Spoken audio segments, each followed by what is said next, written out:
குழம்புக்காக அடுப்பு குண்டா வச்சாச்சு கைஸ். அப்புறம் அவ்வளோதான், எண்ணெய் ஊற்றுறோம். கைஸ் எண்ணெய் காஞ்சதுக்கப்புறம் கடுகு,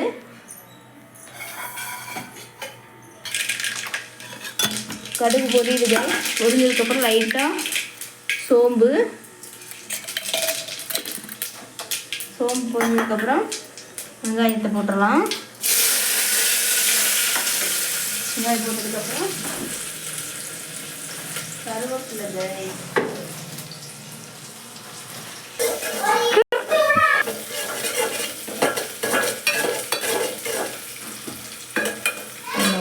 வெங்காயம் வதங்கிடுச்சு, நல்லா வதங்கிடுச்சு.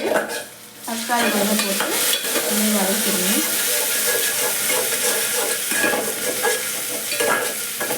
ஒரு 2 உப்பு போட்டு வதக்கிடுவோம். அப்படிலாம் கொஞ்சம் சீக்கிரம் வதங்கணும்.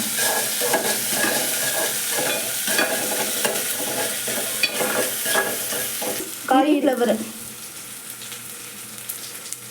நல்லா வதங்கிடுச்சுங்க. காலிஃப்ளவர் தாளிப்பு அதில் உப்பு போட்டு தண்ணியில் ஒரு கொதி விட்டு எடுத்து வச்சுருக்கோம்.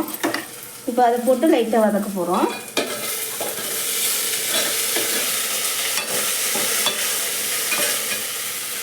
பசங்க சில்லி கேட்டானுங்க, டைம் இல்லை கைட்டாங்க. சரி குழந்தை சாப்பிடுங்கடா, எல்லாம் ஒரே மாதிரி தான் இருக்குன்னு சொல்லிட்டேன்.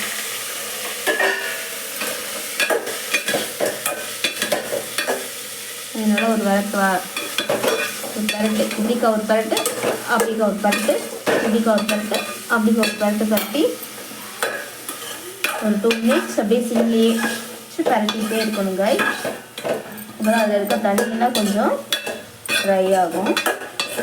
வதக்கினதுக்கப்புறம் ஆல்ரெடி நம்ம குழம்புக்கு தேவையான மசாலா வெங்காயம் தக்காளி வதக்கி தேங்காய் மசாலாலாம் போட்டு வதக்கி ஆற வச்சுருக்கோம். இதை மிக்ஸி ஜாரில் போட்டு ஒரு ஓட்டி எடுத்துகிட்டு வரேங்க.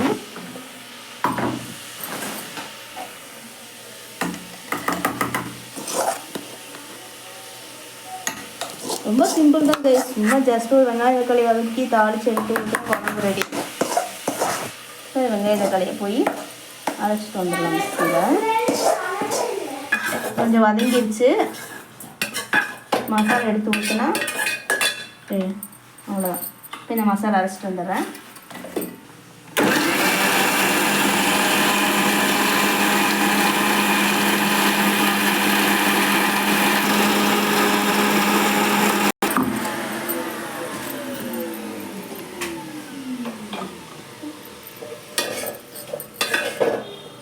அவ்வளோதான் கைஸ், மசாலா ரெடி. இப்போ எடுத்து ஊற்றலாம்.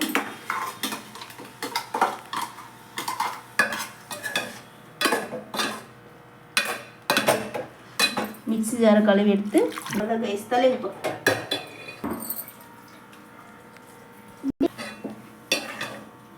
கைஸ் மசாலா ஊற்றிட்டோம். தேவையான உப்பு போட்டுக்கலாம். ஆல்ரெடி கொதிக்கிறப்ப கொஞ்சம் உப்பு போட்டோம், அதனால் கொஞ்சம் அளவு பார்த்து போட்டுக்கணும்.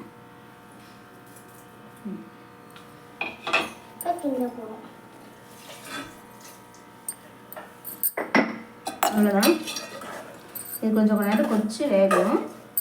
குழம்புக்கு தேவையான புளி கொஞ்சம் ஊற வச்சுருவோம். இதுக்கும் குழம்புக்கும் சேர்த்து தேவையான அளவு புளி இந்த ஒரு கழுவு கழுவிக்கலாம். ஹைஜீனிக் ரொம்ப முக்கியம். ஒரு 5 மினிட்ஸ் ஊறணுங்க. ஊறினதுக்கப்புறம் புளியை கரைச்சி ஊற்றி கொஞ்ச நேரம் ரெடியாக ஊற்றி கொஞ்ச நேரம் கொதிச்சா குழம்பு ரெடி. எங்கள் வீட்டில் எப்பயும் மந்த்ரா கடலை எண்ணெயில் தாங்க சமைப்போம். கைஸ் இங்கே ஒரு எலி குறுக்க வந்துட்டு இருக்கு, தட்டி விட போகிறேன் நான். கொதிக்குது, குழம்பு நல்லா கொதிக்குது கைஸ். இப்போ கொஞ்சம் புளியை கரைச்சி உள்ளே ஊற்றிடுவோம். போதும். கல் இந்த புளி ரசத்துக்கு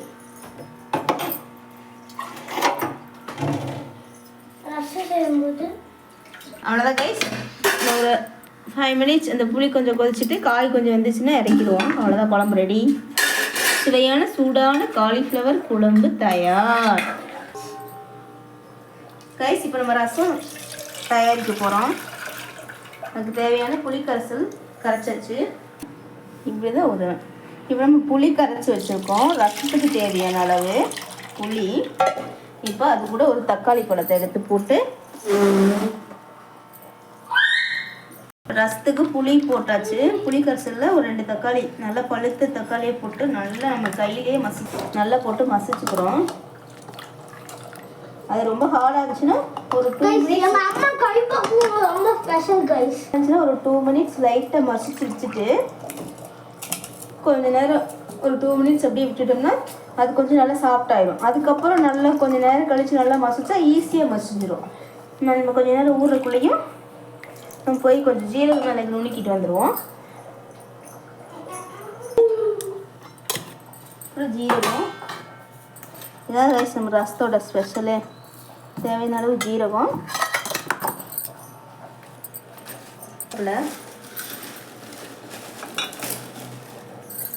கருவேப்பிலை போட்டு மூடி ஒரு பல்ஸ் மூடில் ஒரு ஓட்டு ஓட்டிடணும்.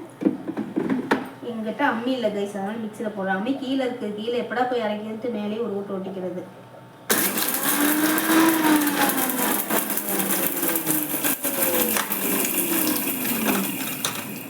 ஜீரக மிளகு மட்டும் லைட்டாக ஒரு ஓட்டு ஓட்டினதுக்கப்புறம் தேவையான பூண்டும்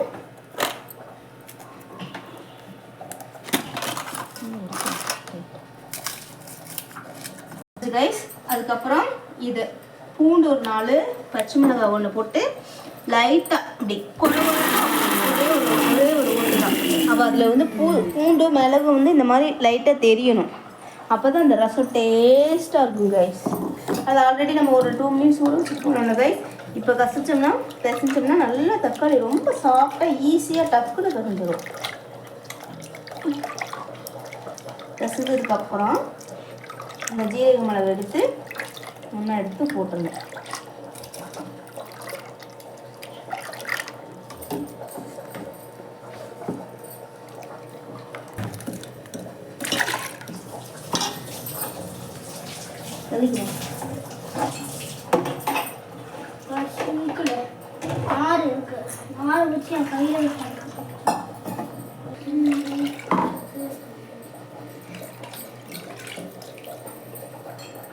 நம்ம இப்போ ரசத்தை தாளிக்க போகிறோம். ஆல்ரெடி எல்லாம் ரெடி பண்ணி வச்சாச்சு ரசத்துக்கு.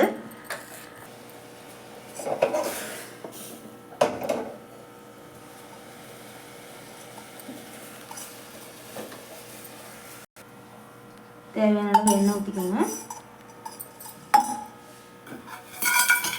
கடுகு,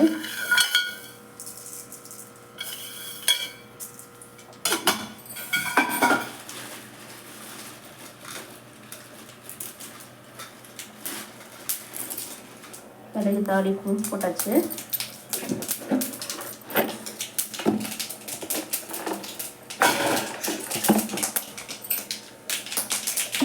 கடுகு பொரிஞ்சதுக்கப்புறம் ஒரு இனுக்கு கருவேப்பிலை, ஒரு வரமிளகாய் போட்டு நல்லா பொரியணும். பொரிஞ்சதுக்கப்புறம் ஆல்ரெடி நம்ம கரைச்சி வச்சுருந்த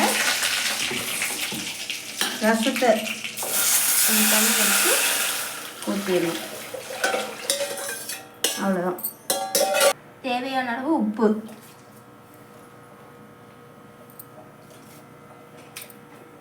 போட்டதுக்கப்புறம் 2 நிமிஷம்.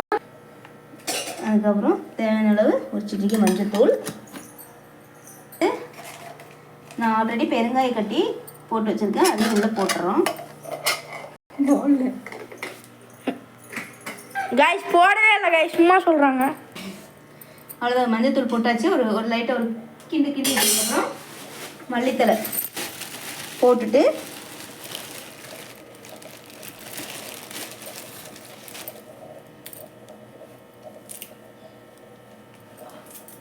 மல்லித்தலை நல்லா வாசனைக்கு கமான வாசனை இருக்கும் மல்லித்தலை போட்டதுக்கு. அப்புறம் லைட்டாக நுரக்கட்டி வந்த ஸ்டேஜில் லைட்டாக ஒரு கொடி இப்படிக்கா வந்தோன்னு ஆஃப் பண்ணிடுங்க கைஸ். அவ்வளோதான், ரசம் ரெடி. இது வச்சு பெருங்காயம் முன்னாடியே போட்டிருக்கணும், மறந்துட்டேன். அதை இப்போ போடுறேன். ஒரு சின்ன சைஸ் பெருங்காய கட்டி போட்டுட்டு ஒரு கிண்டி விட்டுருங்க. ரசம் இன்னும் கொஞ்சம் நல்லா டேஸ்ட்டாக கிடைக்கும். ஆமாம், பெருங்காயம் போட்டால் தான் கொஞ்சம் நல்லா வாசனையாக இருக்கும், செரிமானத்துக்கும் நல்லா ஹெல்ப் பண்ணுது கைஸ். பெருங்காயம் போட்டாச்சு, அவ்வளோதான், ரெடி, முடிஞ்சு போச்சு.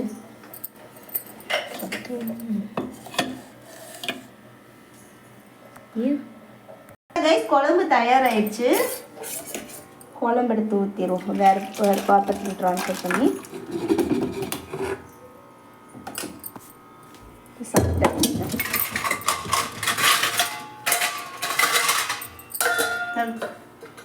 குழம்பு தயார். ரசம் வந்து நல்லா நுர கட்டது. இப்போ தான்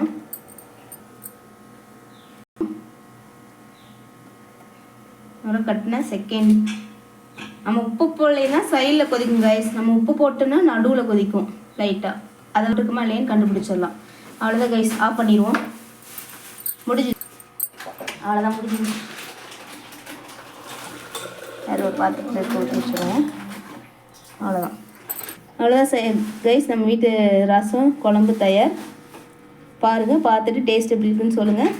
லைக் பண்ணுங்கள், சப்ஸ்கிரைப் பண்ணுங்கள்.